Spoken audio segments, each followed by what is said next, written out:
So today's video is going to talk about rain gear basically, but before I get into that, I just wanted to say that, I've written a book, Packtoter'S Thru Hiking Planner. It's been out a couple of years.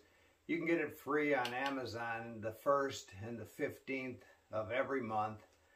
And the nice thing about publishing on Amazon is you can change your manuscript every day, and my backpacking gear is in constant evolution, and so I'm always updating it. So I thought I use my blog to update the manuscript, and so I thought I'd add some video also to those blogs, and you can find that at Packtoter.com.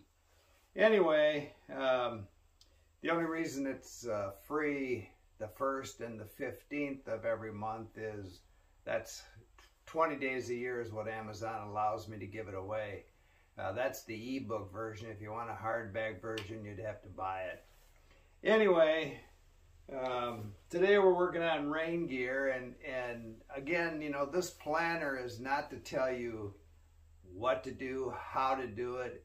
It's really just a lot of information on questions you should be asking yourself, because everybody's got a different plan, different gear want list, things that work for you that won't work for me.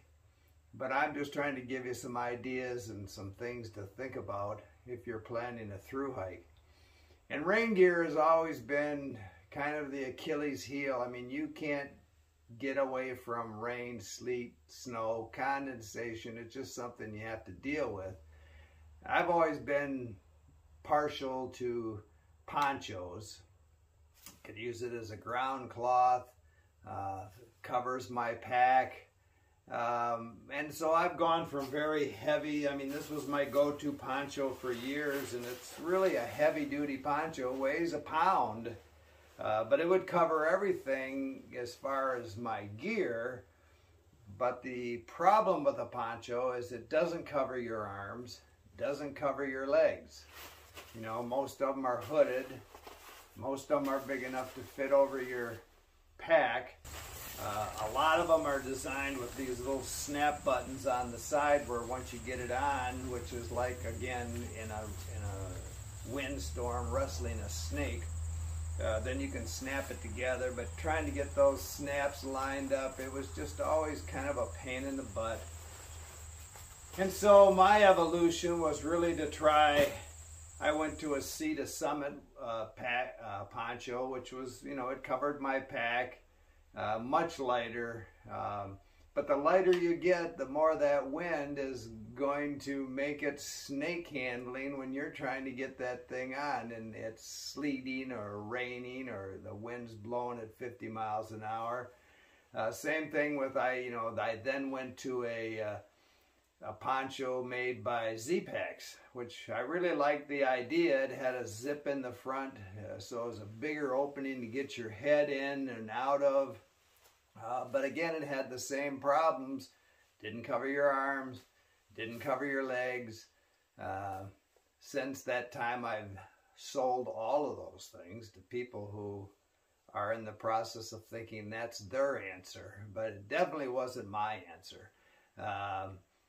As the packs, like this new pack I just bought, this Aqua 40, they're getting more and more waterproof, but none of them are completely waterproof. Plus, I carry my tent on the outside of my pack, and if I haven't put it away wet and it rains all day, it's pretty well protected because I wrap it in a ground cloth, a piece of Tyvek 1430, it's a soft Tyvek.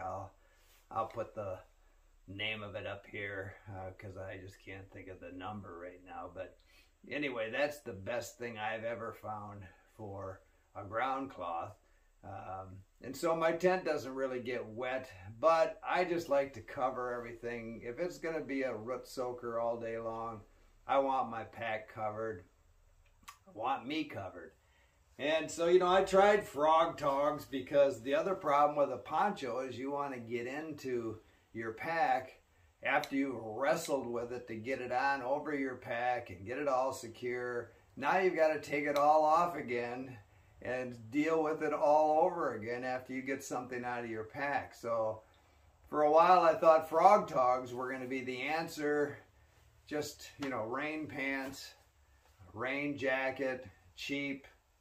They last about 30 seconds, but I don't use them that much. That way I just, you know, let my pack be exposed. Well, that didn't last long. I didn't like that at all.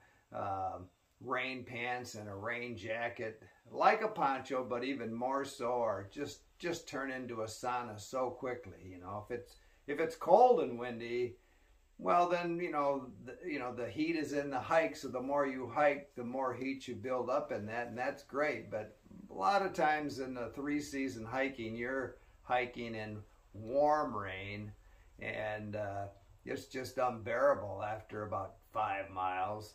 You want to be stripping that thing off because you've got so much heat in there. So frog togs didn't last long, even though I did keep the case. And my most recent purchase has been a patrol poncho. I think it's, I really saw these mostly on UK videos, and I think they're maybe made in the UK. I don't know. I bought it on Amazon. But the nice thing about this is a couple of things I like about it. It has a big kangaroo pocket right here. So when I'm putting this thing on, anything I think I'm going to need during the day can fit into that kangaroo pocket. And when I'm packing it, I just keep my chaps in there. So I've got a pair of Montbell chaps. And the nice thing about chaps is there's no crotch area. You're just putting it over your legs, hooking it to your belt. Your poncho covers over that. And so you're actually in this poncho, again, the reason I bought it really is because it has arms. And it has a zippered front just like my Z-Packs DCF poncho did. But the secret here is this thing has arms. And so that cover, and it's got a thumb hole here to keep them out there, so it keeps your arms dry. The chaps keep your legs dry. And it's easy on, easy off. It's a little heavier. This thing weighs, without the chaps, this thing weighs about 14 ounces, but it goes on easier than any poncho I've had. Because of the zippered front here, I've got plenty of room to still put my umbrella in there and hook it to my hydration clip so I'm hands-free. That all works fine. It's got a good hood. It's probably the best protection I've found so far in rain gear. And then, of course, Showa gloves. Should be black, I guess. So I look like Johnny Cash going down the trail because everything else I have is black. The chaps, the poncho. Anyway, that's probably the best I've found, but if you looked at my thumbnail on this video, it says so far because, again, it's an evolutionary process. If I found something that worked better, I'd definitely use it. But I can use this. It's heavy enough. I can use it for a ground cloth for my tent. I tend not to do that because if it's raining, now I'm going to have a muddy poncho. So that Tyvek is probably, for me, it lasts forever. It cleans off easily. It's quiet. It's soft. I can wrap my tent in it. And so when I'm dealing with moisture, which I just did on a 220-mile hike of the North Country Trail through the UP of Michigan, and it's worked out really well. I'm really happy with it. So check it out. Keep smiling.